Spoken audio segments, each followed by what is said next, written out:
കോവളം വെള്ളാറിൽ വയോധികന്റെ മരണത്തിൽ ദുരൂഹതയേറുന്നു. മൂത്ത മകനെ കൊലപാതക കുറ്റത്തിന് കോവളം പോലീസ് അറസ്റ്റ് ചെയ്തു. രാജീവനെയാണ് അറസ്റ്റ് ചെയ്തത്. കഴിഞ്ഞ ദിവസമായിരുന്നു സുരേന്ദ്രൻ മരിച്ചത്. ഇന്ദുലേഖ രേണു വിവരങ്ങളുമായി നമുക്കൊപ്പം ചേരുന്നുണ്ട്. മകൻ ആണ് അല്ലെങ്കിൽ മകന്റെ അറസ്റ്റിലേക്ക് നയിക്കുന്ന കാരണം എന്താണ് ഇന്ദു? ഇക്കഴിഞ്ഞ ദിവസമാണ് 64-കാരനായിട്ടുള്ള സുരേന്ദ്രൻ മരണപ്പെടുന്നത്.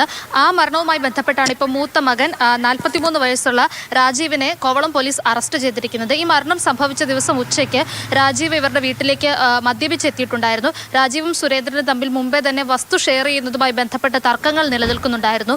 മദ്യപിച്ചെത്തിയ രാജീവനും സുരേന്ദ്രനും തമ്മിൽ ഒരു വാക്തർക്കം ഉണ്ടാവുകയും പിന്നീട് അതൊരു കയ്യാങ്കളിയിലേക്ക് കടക്കുകയുമായിരുന്നു. സുരേന്ദ്രന്റെ കഴുത്തിന് പിടിച്ച് രാജീവ് തള്ളുകയും ചെയ്തിരുന്നു. ആ വീഴ്ചയിൽ തള്ളി താഴേക്കിട്ടപ്പോൾ ആ വീഴ്ചയിലാണ് സുരേന്ദ്രൻ മരിച്ചതെന്നാണ് പോലീസിന്റെ ഒരു നിഗമനം. താഴേക്ക് ബോധരഹിതനായിട്ട് വീണ സുരേന്ദ്രനെ വിളിച്ചിട്ടും എണീക്കാത്തതിനെ തുടർന്ന് വീട്ടിലുണ്ടായിരുന്ന അമ്മ മറ്റു മക്കളെ വിളിച്ച് വീട്ടിലേക്ക് വരുത്തുകയായിരുന്നു.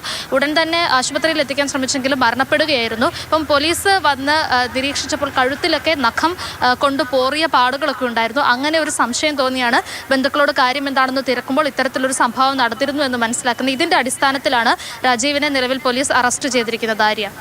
ശരി.